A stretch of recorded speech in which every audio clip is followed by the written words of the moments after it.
Bismillahirrahmanirrahim. Assalamualaikum warahmatullahi wabarakatuh. Apa kabar anak-anak? Alhamdulillah luar biasa, tetap ceria dan bahagia. Baik anak-anak, sebelum kita mulai belajar, marilah kita sama-sama membaca basmalah. Bismillahirrahmanirrahim. Hari ini kita belajar mulai pada pelajaran kedua, yaitu tentang mengenal Allah dan kitab-kitabnya. Kita ketahui bahwa Asmaul Husna artinya adalah nama-nama baik Allah yang indah, agung dan mulia, sesuai dengan sifat-sifatnya. Kita diperintahkan oleh Allah untuk berdoa kepada Allah dan menyebut nama-namanya. Selain itu, Asmaul Husna selain hanya mengenal Allah, tapi kita dapat dilakukan dengan beriman kepada kitab-kitabnya yang telah Allah turunkan kepada para nabi dan rasulnya. Baik, untuk mengenal Asmaul Husna pada bab kali ini kita belajar ada 4, yaitu Al-Mumit, artinya maha mematikan. Kemudian yang kedua adalah Al-Qayyum, yang artinya maha berdiri sendiri. Kemudian yang ketiga adalah Al-Hayyu, yang artinya maha hidup. Kemudian yang keempat adalah Al-Ahad. Baik, sebelumnya Ibu Guru akan menjelaskan tentang Asmaul Husna Al-Mumit. Anak-anak, Al-Mumit artinya adalah maha mematikan. Dalam firman Allah, surat An-Najm ayat 44 yang berbunyi, A'udzubillahi minasyaitonirrajim. Bismillahirrahmanirrahim. Wa annahu huwa amata wa ahya, yang artinya sesungguhnya dialah yang mematikan dan menghidupkan. Nah, anak-anakku sekalian, Allah memberikan kehidupan, ya. Kemudian Allah pun yang mengambil kehidupan itu kembali. Nah, tangan-tangan Allah itu berada di balik semua itu adalah kematian. Kematian bagi seorang muslim bukanlah akhir dari kehidupan, namun perubahan menuju kehidupan yang lain. Saat kematian tiba, maka tidak ada yang dapat menghindarinya, dimanapun ia berada. Kematian pasti akan menghampiri kalian semua. Kendatipun jika kamu berada di dalam benteng yang tinggi atau yang kokoh sekalipun, ya, jika kamu takut akan kematian, ya, itu tidak ada artinya. Nah, anak-anak, perlu diketahui bahwa setiap makhluk yang bernyawa itu pasti akan mati. Ya. Kullun nafsin dha'iqatul maut, yang artinya setiap yang bernyawa pasti akan mati. Yang kedua yaitu Al-Hayyu, yang artinya adalah Allah Maha Hidup.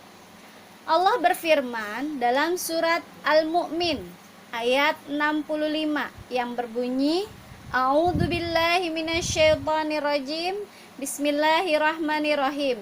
Wal hayyu la ilaha illa huwa fad'uhu mukhlishina lahuddin. Alhamdulillahi rabbil alamin. Yang artinya, dialah yang maha hidup kekal, tidak ada Rabb selain dia, maka sembahlah dia dengan setulus ikhlas beragama kepadanya. Segala puji bagi Allah, Rabb seluruh alam. Anak-anakku sekalian, Allah adalah zat yang maha hidup, ya. Allah adalah zat hidup yang sangat sempurna. Beliau tidak mengalami kematian dan juga tidak ada terserang sakit ataupun Allah bergantung kepada siapapun, ya. Allah itu tidak pernah yang namanya minta pertolongan kepada siapapun. Bahkan ketika nanti hari kiamat terjadi, semua makhluk hidup akan binasa, namun ada satu yang masih hidup, yaitu Allah Subhanahu wa Ta'ala. Yang ketiga yaitu Al-Qayyum.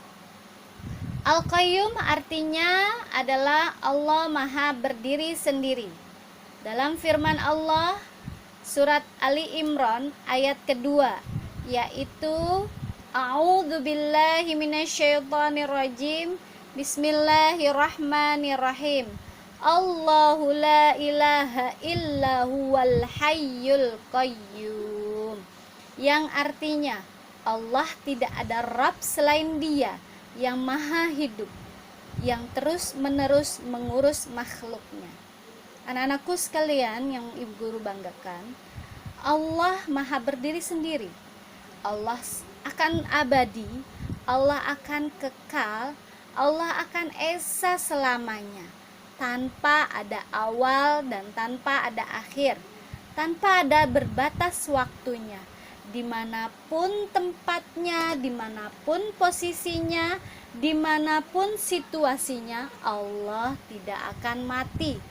Allah pun tidak butuh istirahat, ya, tidak seperti manusia yang masih membutuhkan waktu istirahat, yaitu dengan memejamkan matanya atau tidur. Sedangkan Allah tidak pernah tidur dan Allah tidak pernah lelah mengatur hambanya. Allah mampu mengatur seluruh hambanya, ya, dengan sendiri. Yang keempat adalah Al-Ahad. Al-Ahad artinya adalah Allah Maha Esa. Dalam surat Al-Ikhlas ayat 1 yang berbunyi A'udzubillahi minasyaitonirrajim. Bismillahirrahmanirrahim. Qul huwallahu ahad, Allahus samad. Yang artinya, katakanlah Dia Allah yang Maha Esa. Allah adalah Tuhan yang esa, tidak ada yang menyerupainya. Allah hanya satu, Allah tunggal. Kita tidak boleh mempercayai selain Allah. Nah, anak-anak, itulah penjelasan tentang mengenal Allah dengan Asmaul Husna. Mudah-mudahan kalian dapat memahami. Kita lanjut mengenal kitab-kitab Allah Subhanahu wa Ta'ala. Allah menurunkan kitab suci yang diberikan kepada para nabi dan rasul, yaitu ada 4. Yang pertama adalah kitab Taurat, diturunkan kepada Nabi Musa alaihi salam. Yang kedua yaitu kitab Zabur, diturunkan kepada Nabi Daud alaihi salam. Yang ketiga adalah kitab Injil, diturunkan kepada Nabi Isa alaihi salam. Yang keempat adalah kitab Al-Quran, diturunkan kepada Nabi Muhammad sallallahu alaihi wasallam. Nah, anak-anak, sepenggal pengetahuan tentang kitab Taurat. Kitab Taurat diturunkan sekitar abad 12 sebelum Masehi. Kitab Taurat menggunakan bahasa Ibrani. Nah, anak-anak, sebelum kita mengenal kitab-kitab Allah, kita perlu ketahui kenapa kita harus beriman kepada kitab Allah, ya. Jadi iman kepada kitab Allah adalah kita harus meyakini dan mempercayai dengan sepenuh hati bahwa Allah telah menurunkan kitab-kitabnya yang berisi wahyu untuk disampaikan dan diajarkan kepada umat Islam. Nah, tentang kitab Taurat,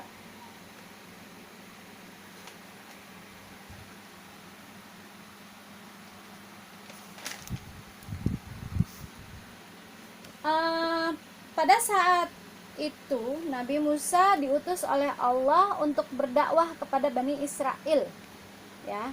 Kemudian tepat sekali, ya, kalau kita meyakini bahwa kitab Taurat diperuntukkan sebagai pedoman atau petunjuk hidup bagi kaum Bani Israel pada saat itu. Ya. Nah, kitab Taurat sendiri ya artinya adalah hukum atau syariat. Nah, di sini ada isi kitab Taurat. Yang pertama adalah penjelasan tentang hal-hal yang terkandung dalam suhuf. Apa itu suhuf? Ya. Suhuf itu adalah dalam bahasa Arab sahifah atau halaman yang berjumlah 100 sahifah. Pengertian suhuf itu sendiri sebenarnya adalah firman Allah diturunkan kepada para nabi atau rasul. Namun dalam kitab Taurat itu mereka memakainya bukan lembaran tapi memakainya bahasa suhuf. Ya. Nah, di sini Nabi Musa alaihi salam menerima sebanyak 10 suhuf. Yang kedua, sekumpulan hukum ketuhanan bagi Bani Israel. Nah, tadi yang Ibu Guru katakan, Nabi Musa diutus oleh Allah untuk mengajarkan ajaran agama kepada Bani Israel. Yang ketiga, yaitu berita gembira tentang kedatangan Rasul yang terakhir, yaitu Nabi Muhammad Sallallahu Alaihi Wasallam. Yang keempat, menceritakan kisah-kisah para sahabat Nabi Muhammad Sallallahu Alaihi Wasallam. Itulah tadi pengetahuan tentang kitab Taurat. Yang kedua yaitu adalah kitab Zabur. Nah, anak-anak, kitab Zabur diturunkan pada abad 10 sebelum Masehi. Ya. Pada abad berapa, Nak? Pada abad 10 sebelum Masehi. Isi kitab Zabur, ya. Isi kitab Zabur yang pertama adalah doa-doa dan munajat Nabi Daud kepada Allah Subhanahu wa taala.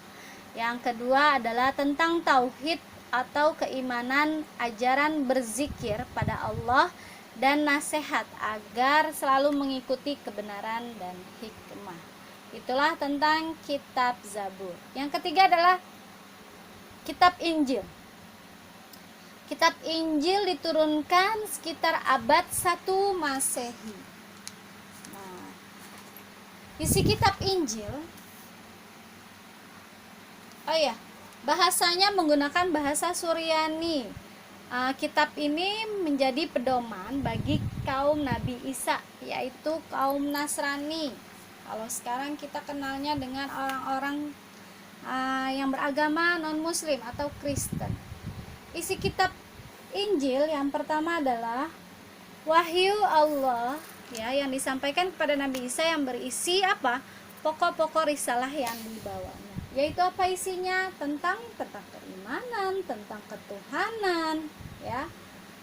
Kemudian ada beberapa hukum dalam kitab Taurat yang sekarang sudah tidak lagi sesuai dengan perkembangan zaman.